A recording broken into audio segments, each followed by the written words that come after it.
I feel like the most hurtful thing about betrayal is the feeling of not being protected,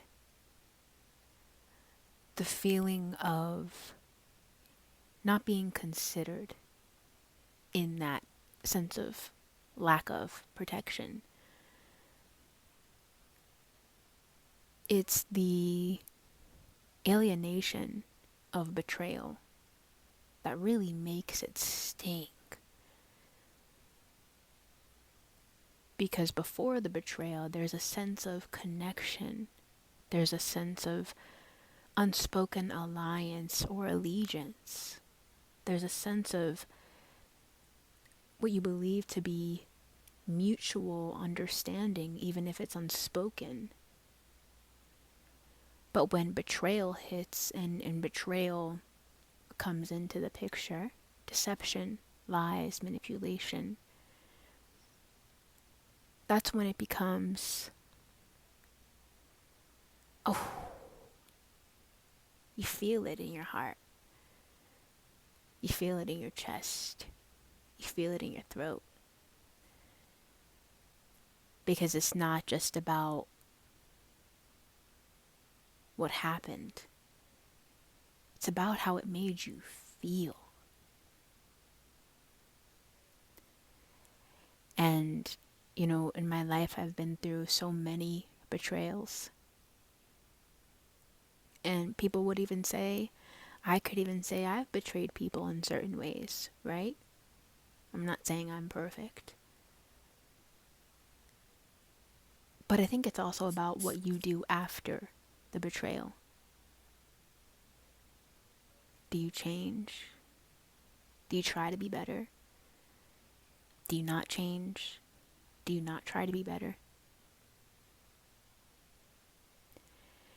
And for me, I've chosen better.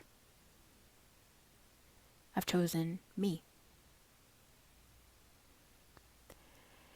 And, last night I was praying, and a couple of years ago, I lived with my best friend at the time, and her partner was attacking me in our kitchen, insulting me. She was like, "You're weird. Why are you so weird? You're so weird." And then she started bringing up how everybody on Instagram sees it. And she was calling me a pathetic and a coward. And she was only doing this because I called her out. And not in a way of, I'm calling you out, but in a way of, hey, I respect this and that about you, but I draw the line at this and that. And while I understand her sense of anger and righteousness in that anger, the way that she came at me in my own apartment was really frustrating, right?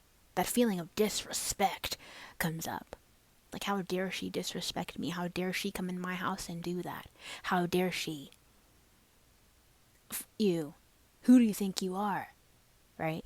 And that's my anger, and that's my boundaries, and that's my worth rising and speaking up. But I held my own. And that wasn't all she said, but that's some of what she said. And I had a friend there, and then I had my best friend there, who was her partner. And my best friend didn't do anything. And I was talking to God about that. It's like I was remembering it. The healing happens in layers, and it was coming up again. Something else needed to be said about it. So I let it come up, I let it come out, and that's what was said. And I just started bawling because I didn't feel protected, and I wasn't protected. I didn't feel safe anymore, where I once thought, and created illusion around our connection. Her too created an illusion around our connection. But where I once thought we were connected and together and there was safety and likeness in an instant. I don't know what happened to my best friend. And that feeling is so visceral. And there's that saying, you may forget what people did or what happened. You may not know all the details, but you'll never forget how they made you feel. And that's why betrayal is so heavy. Because it can stick to you. But despite that, I choose to keep opening my heart. And honestly, anyone that's been through or is going through betrayal, I wish the same for them, that they continue to open their heart. Continue to open your heart. Because there is love to be found inside of you. And love to be found outside of you still. Outside of me still. When that happened back in 2021, it felt like I thought my life was over, but my life was just beginning. Betrayal is a chance at a new beginning. And the ending has to come first. And it will sting. And it will hurt. And it will trivialize you until it doesn't anymore. Until you're lighter and lighter and lighter. And you find a sense of peace with what was, what isn't, and what will no longer be.